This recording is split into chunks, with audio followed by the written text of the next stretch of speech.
We are here with some proud members, including Chairman Archambault of the Standing Rock Sioux Tribe, and we were here at the White House Tribal Nations Conference. I am Vincent Schilling from Indian Country Today Media Network. The president did say Standing Rock. Standing Rock Sioux Tribe here. But there's one thing he didn't say, which I think people might have wanted to hear, was possibly no DAPL, or at least recognizing the movement. What are your comments, Chairman?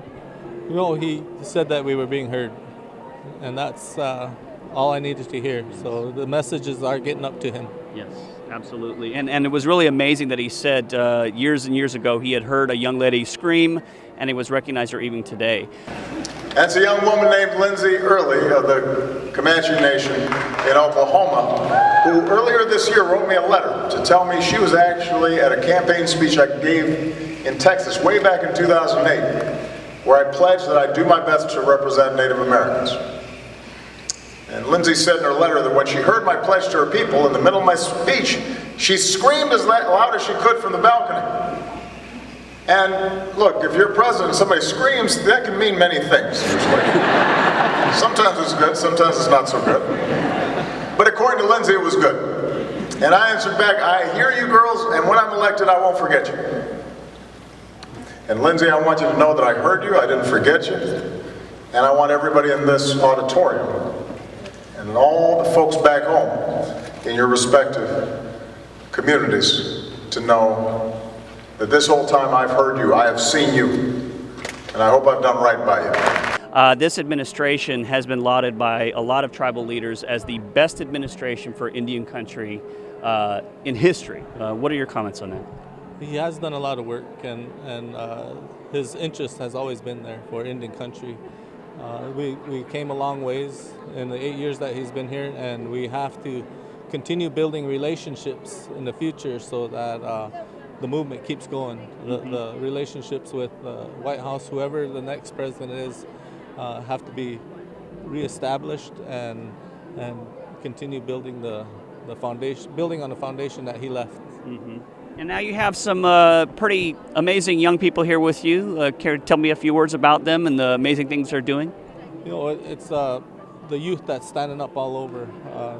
These are just 3 from Standing Rock who I'm very proud of, and they could share in their own words the experiences that they're getting now is going to prepare them for great things in the future, and I look forward to all the accomplishments that are yet to come. Mm-hmm. You heard him. What are your accomplishments? What do we look for in the future?